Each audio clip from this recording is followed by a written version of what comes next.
Hello everyone and welcome back to our YouTube channel. This is going to be our second part of marketing management. Part one पहले से uploaded है channel पर। अगर आपने उसको नहीं देखा तो उसको पहले देख लीजिए, फिर ये वाले वीडियो को स्टार्ट करिएगा। ऑलराइट, एंड अगर आप चैनल पर नए हैं तो चैनल को सब्सक्राइब ज़रूर कर लीजिए और बेल आइकन को प्रेस कर दीजिए। ये सारी वीडियोस काफ़ी ज़्यादा इंपॉर्टेंट होने वाली हैं। अगर आपके फ्रेंड्स भी हैं जो भी तैयारी कर रहे हैं, ठीक है, आप उनके साथ भी उनको शेयर कर सकते हैं। आप दोनों आप सबके लिए बहुत ज़्यादा ये हेल्पफुल रहने वाले हैं। ऑलराइट, तो चलिए स्टार्ट करते हैं। जितने भी टॉपिक्स हमारे बचे हुए थे वो हम इसमें कवर अप कर लेंगे। ऑलराइट, स्टार्ट करते हैं। सबसे पहले है आपके प्रमोशन मेथड्स। ठीक है, हमें पता है कि प्रमोशन मेथड्स में डिफरेंट डिफरेंट मेथड्स होते हैं, ठीक है, जो कि यूज़ किए जाते हैं for promoting the product, about the product, या फिर ब्रांड अवेयरनेस को क्रिएट करने के लिए यूज़ किया जाता है। ठीक है, तो यहाँ पे डिफरेंट मेथड्स इन्वॉल्व हो सकते हैं, जैसे कि एडवर्टीजिंग हो गया। ठीक है, सबसे पहले एडवर्टीजिंग के बारे में पढ़ लेते हैं। ठीक है, अब हम एडवर्टाइजिंग की बात करें तो it's a kind of paid promotion. यहाँ पर कोई भी कुछ भी चीज़ अनपेड नहीं होती है, यहाँ पर पेड होती है। ठीक है, अब एडवर्टीज जो होती है यहाँ पे डिफरेंट मीडिया चैनल्स के थ्रू यूज़ किया जाता है, जो कि हेल्प करते हैं इन कवरिंग अ गुड कवरेज। ठीक है, जैसे कि हो गए मीडिया चैनल्स में, जैसे हो गया टीवी हो गया, ठीक है, रेडियो हो गया, प्रिंट मीडिया हो गया, डिजिटल मीडिया हो गया, फिर कह सकते हैं सोशल मीडिया हो गया। अब ये डिफरेंट चैनल्स होते हैं जो कि यूज़ किए जाते हैं। अब मेन ऑब्जेक्टिव एडवर्टीजिंग का क्या होता है, is to increase brand awareness. ठीक है, लोगों को ब्रांड के बारे में बताना, लोगों को पता चले कि ऐसा ब्रांड भी कोई है जो एग्जिस्ट करता है। ठीक है, उसके साथ साथ लोगों के जो परचेजिंग डिसीजन है उसको इन्फ्लुएंस करना। अगर किसी भी प्रोडक्ट की बहुत ज़्यादा एडवर्टीजिंग हो रही है, ठीक है, बहुत ज़्यादा एडवर्टीजमेंट आ रही है, तो लोगों के दिमाग में ऑटोमेटिकली वो पेनिट्रेट हो जाता है कि ये प्रोडक्ट अच्छा होगा। ठीक है, और हम आसपास देखने लगते हैं, लोग खरीदने भी लगते हैं। ठीक है, इससे क्या होता है, उनका जो परचेसिंग डिसीजन है ना, वो क्या होता है, इन्फ्लुएंस होता है। Now they will by that product जिसकी ज़्यादा एडवर्टीजमेंट होगी, उसको जिनको उनको जो ज़्यादा पता चल रहा है कि हाँ ये प्रोडक्ट नया आया है, इसकी क्वालिटी भी अच्छी दिख रही है, ठीक है, अच्छा बता रहे हैं उसको, एज वेल एज जो भी उनकी स्ट्रैटेजी होगी। ठीक है, जैसे कुछ जो कंपनी से नया नया प्रोडक्ट लॉन्च करते हैं तो मैसिव लेवल पर जो है एडवर्टीजिंग करती हैं। ठीक है, उसके साथ साथ वो प्राइस भी थोड़ा कम कर देती है, क्वालिटी अच्छी प्रोवाइड करने की कोशिश करती है, सो दैट उनका जो कस्टमर बेस है अच्छा खासा बन जाए। ठीक है, तो that depends on the company to company.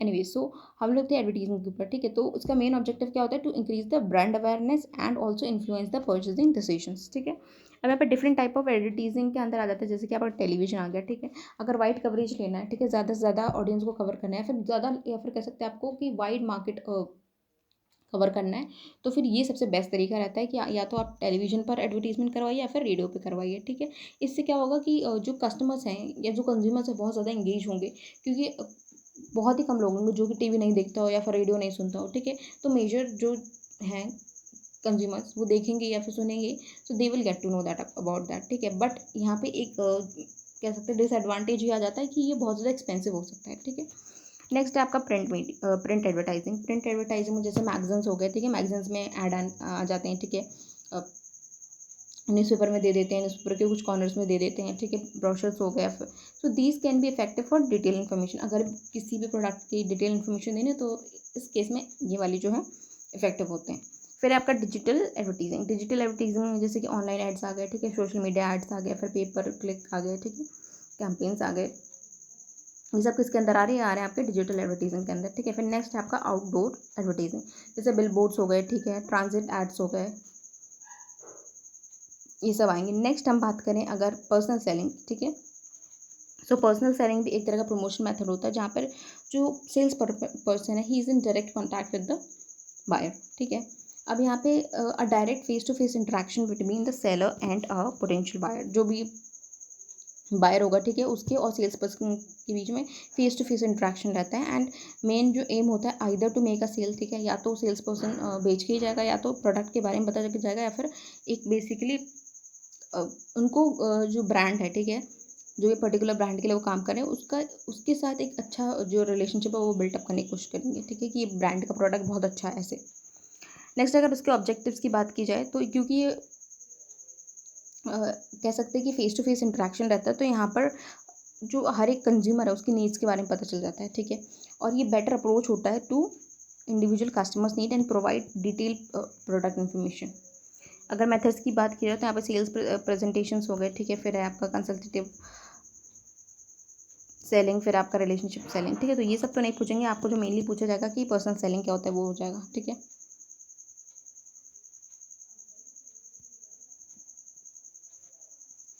Next अगर हम आ जाते हैं पब्लिसिटी की बात करते हैं, तो पब्लिसिटी वाले केस में क्या होगा, यहाँ पर जो एडवर्टीजमेंट है, ठीक है, वो सेम वही एडवर्टीजिंग की तरह ही काम करता है, बट यहाँ पर जो होता है क्या होता है, अनपेड कम्युनिकेशन है, ठीक है।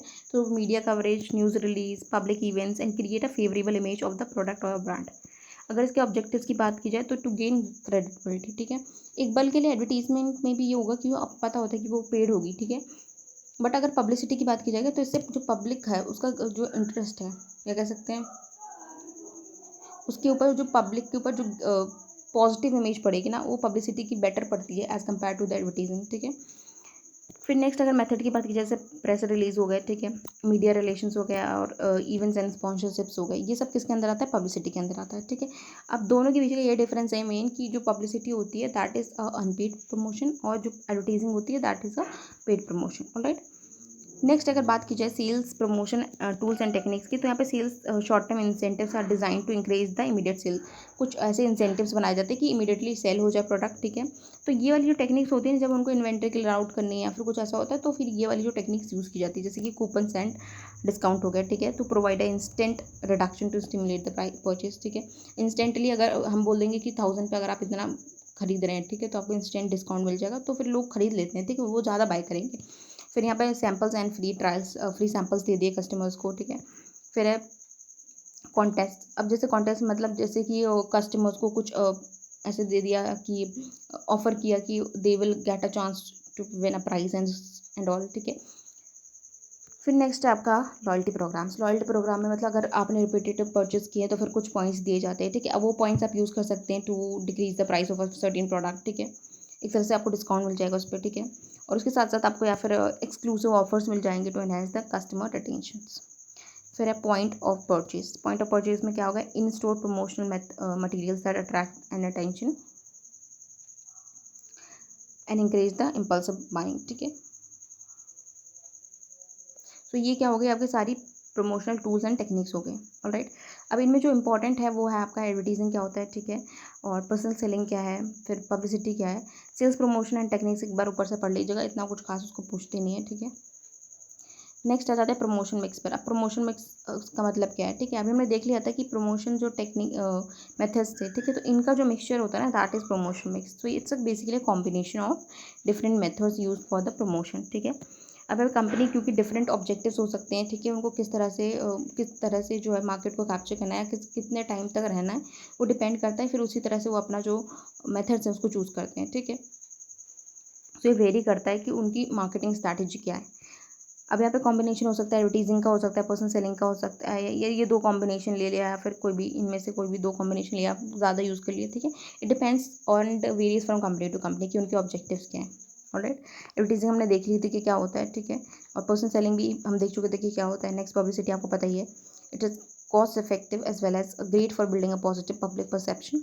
फिर सेल्स प्रमोशन, अगर आपको इन्वेंट्री वगैरह क्लियर आउट करना है जल्दी से जल्दी, एज वेल एज जो आपकी सेल्स उसको बूस्ट करना है, तो फिर ये सबसे बेस्ट रहता है कि डिफरेंट टेक्निक्स और आप टूल्स यूज़ कर लें, जैसे कि यहाँ पर आपको बताया था, ठीक है।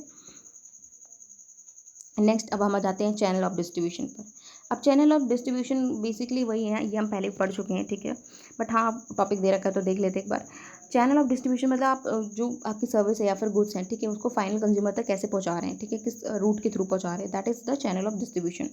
अब डिफरेंट टाइप्स ऑफ चैनल्स में आ सकता है, आपका डायरेक्ट चैनल आ गया, ठीक है। तो डायरेक्टली मतलब जैसे कि आप डायरेक्टली सेल कर रहे हैं, ठीक है, मैन्युफैक्चर डायरेक्टली सेल कर रहा है कंज्यूमर को विदाउट एनी इंटरमीडिएट, जैसे कि ई कॉमर्स वेबसाइट्स हो गए, ठीक है, कंपनी ओन्ड स्टोर्स हो गए, या फिर जो डायरेक्ट मेल्स वगैरह हो गए, ठीक है, या फिर डोर टू डोर सेल्स हो गई, ये सब किसके अंदर आ रहा है, एक बार डायरेक्ट डिस्ट्रीब्यूशन है, ठीक है, या कह सकते हैं डायरेक्ट चैनल यूज़ हो रहे हैं यहाँ पे। अब इसका एडवांटेज ये रहता है कि आपके पास एक ग्रेटर कंट्रोल रहता है ओवर द सेल, ठीक है, as well as they are closer to the customer, so उनके पता रहता है कि कस्टमर की नीड्स क्या होंगे, ठीक है, क्या उनको प्रोडक्ट अच्छा लगा कि नहीं लगा, सो उनको डायरेक्ट इंटरेक्शन भी रहता है एज वेल एज, ठीक है, और हायर प्रॉफिट मार्जिन्स रहते हैं। फिर है नेक्स्ट चैलेंजेस इसकी ये हो सकता है कि high cost for setting up the sales, ठीक है, एंड डिस्ट्रीब्यूशन इंफ्रास्ट्रक्चर, क्योंकि अभी ये इन लोगों को खुद का सब कुछ सेटअप करना पड़ेगा, तो फिर इससे कॉस्ट बढ़ जाती है, ठीक है। नेक्स्ट अगर हम आ जाते हैं इनडायरेक्ट चैनल्स पर, तो इनडायरेक्ट चैनल्स में क्या इन्वॉल्व होगा, डिफरेंट इंटरमीडिएट्स अगर बीच में आ जाती हैं तो वो आपका इनडायरेक्ट चैनल बन जाता है, जैसे कि होलसेलर्स आ गए बीच में, या तो रिटेलर्स हैं, एजेंट्स या ब्रोकर्स हैं, ठीक है। होलसेलर्स क्या करते हैं, बल्क में ले लेते हैं, फिर वो स्मॉल स्मॉल क्वांटिटीज़ में रिटेलर्स को दे देते हैं, दैट इज़ दूसरे बिजनेस को जो छोटे हैं उनसे, ठीक है। फिर रिटेलर्स क्या करते हैं, वो लोग बाय करते हैं किससे, होलसेलर से बाय करते हैं और फाइनल कंज्यूमर्स को दे देते हैं, ठीक है। फॉर एग्जांपल सुपरमार्केट में जो कुछ छोटे छोटे स्टोर्स होते हैं, ठीक है। फिर है agents and brokers facilitates transaction between buyer and the seller without taking ownership of the product. Agents क्या करते हैं, दोनों के बीच में काम करते हैं, ठीक है, बायर और सेलर के बीच में, और उनके पास ओनरशिप नहीं रहती, बट वो उनके बीच में जो है ट्रांजैक्शन को फैसिलिटेट करें, दैट्स ऑल, ठीक है। जैसे कि कॉमन इंडस्ट्रीज जो ये यूज़ करती हैं एजेंट वाला फंडा, तो ये है आपके जैसे रियल स्टेट हो गया, फिर इंश्योरेंस हो गई, ठीक है। इसकी एडवांटेज क्या रहता है, इसका एडवांटेज ही रहता है कि एक ब्रॉडर मार्केट रीच मिल जाती है, एज वेल एज कम पैसा रहता है, ठीक है। Reduce cost of distribution for the manufacturer and expertise in handling the local markets. फिर अगर चैलेंजेस की बात की जाए तो you have a less control over the customer experience, ठीक है, क्योंकि डायरेक्ट इंटरेक्शन में रिटेलर्स ही रहेंगे, ठीक है। They will know the customer more better than the जो मेन मैन्युफैक्चरर होगा, ठीक है। नेक्स्ट अगर हाइब्रिड चैनल की बात की जाए तो जहाँ पे दोनों का कॉम्बिनेशन यूज़ कर लिया जाए, ठीक है, दैट इज़ द हाइब्रिड, ठीक है। This will allowing the companies to reach customer through multiple pathways. अब यहाँ पे एग्जांपल आ गया, जैसे a brand might sell its own website and through third party retails. अब कुछ फैक्टर्स जो कि इन्फ्लुएंस कर सकते हैं ऑफ चैनल चॉइस, जैसे कि हो गया कि प्रोडक्ट का नेचर क्या है, ठीक है। अगर पेरिशेबल गुड्स होंगे, ठीक है, अगर वो जल्दी ख़राब हो जाते हैं तो उनको जल्दी से जल्दी डिलीवर करना ज़रूरी होगा, ठीक है। इसलिए इतना इंपॉर्टेंट होगा कि जो शॉर्टर चैनल्स हो और जल्द से जल्द जो मेन कंज्यूमर है, ठीक है, जो कस्टमर है उसको पहुंच जाए, ठीक है। तो इस तरह के प्रोडक्ट में they might require a direct selling और for a better customer support, ठीक है। फिर नेक्स्ट अगर मार्केट कैरेक्टरिस्टिक्स की बात की जाए कि जोग्राफिकल स्प्रेड कितना है, ठीक है, कंज्यूमर बाइंग हैबिट्स क्या हैं, सो इस पर भी डिपेंड करता है अगर आपको चैनल चॉइस करना है, ठीक है। फिर नेक्स्ट है आपको कंपनी के ऑब्जेक्टिव्स क्या है और रिसोर्सेज क्या है। कंपनी के ऑब्जेक्टिव्स क्या है एज वेल एज रिसोर्सेज क्या है। अगर कंपनी के पास रिसोर्सेज अवेलेबल हैं तो they can go for the direct distribution, ठीक है। और अगर नहीं है, फिर उनको अगर इंटरमीडिएट्स पे रिलाई करना है तो फिर they had to go for indirect channels, ठीक है। नेक्स्ट अगर कॉम्पिटिटर की स्ट्रैटेजीज की बात की जाए तो you have to analyse competitors किस तरह का मेथड यूज़ कर रहे हैं, ठीक है। इससे भी ये भी इन्फ्लुएंस कर सकता है कि कंपनी का डिसीजन क्या रहने वाला है चैनल को लेके। फिर नेक्स्ट है आपकी कॉस्ट कंसिडरेशन। अगर आपके पास अच्छा खासा पैसा है तो अगर आप अपना खुद का सेटअप कर सकते हो तो आप डायरेक्ट चैनल के लिए जाइए, ठीक है। और अगर आप सेटअप नहीं कर पा रहे तो फिर आपको इनडायरेक्ट ऑप्ट करना ही पड़ेगा, ठीक है। Also, balancing the cost of distribution against the potential sales to maximize your the profitability, ठीक है। सो ये कुछ फैक्टर्स हो गए जो कि इन्फ्लुएंस कर सकते हैं किसको, चैनल चॉइस को। पहला क्या आपका प्रोडक्ट नेचर, ठीक है, नेचर ऑफ प्रोडक्ट क्या है। फिर मार्केट की करेक्टरिस्टिक्स क्या है, कंपनी के ऑब्जेक्टिव्स और रिसोर्सेज क्या हैं, फिर कॉम्पिटिटिव की स्ट्रैटेजी क्या यूज़ कर रहे हैं, देन द कॉस्ट कंसिडरेशन। फिर आ जाते हैं चैनल मैनेजमेंट पर, ठीक है। तो चैनल मैनेजमेंट से आप क्या समझते हैं, it involve selecting motivating and evaluating the channel partners to ensure that the products are distributed evenly and effectively, ठीक है। अब यहाँ पे कुछ की एस्पेक्ट्स की बात की जाए तो चैनल सिलेक्शन, ठीक है। तो इट इज़ इम्पॉर्टेंट कि आप जो राइट इंटरमीडिएट को चूज़ करें, ठीक है, based on the market coverage and expertise and ability to add value to distribution process.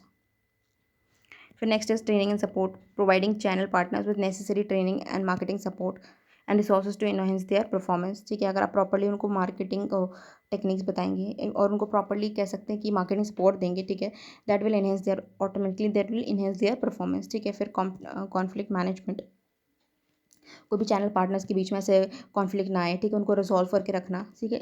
This all comes under what, channel management, ठीक है। फिर मोटिवेट करके रखना, ठीक है, जैसे कि उनको कमीशन देना, बोनस वगैरह देना, all right. Exclusive rights to encourage the channel partners to prioritise the company's product, ठीक है। अगर कंपनी उनको इतना प्रायोरिटाइज नहीं करेगी, ठीक है, उनको कह सकते हैं कमीशन वगैरह नहीं देगी, और अगर दूसरी कंपनी दे रही है they will move to different, ठीक है, तो उनका जो लिंक है वो तो ब्रेक हो जाएगा ना। So company has to make sure that they are providing offering various incentives to their intermediates, ठीक है। फिर परफॉर्मेंस इवैल्यूएशन, रेगुलरली असेस करना कि जो चैनल पार्टनर्स है क्या वो प्रॉपर्ली परफॉर्म कर रहे हैं कि नहीं कर रहे हैं, ठीक है। उनका जो सेल्स टारगेट है उसको मीट आउट कर रहे हैं कि नहीं कर रहे हैं, ठीक है। जो कस्टमर सर्विस स्टैंडर्ड्स को मेंटेन करके रखा है कि नहीं रखा है, ठीक है।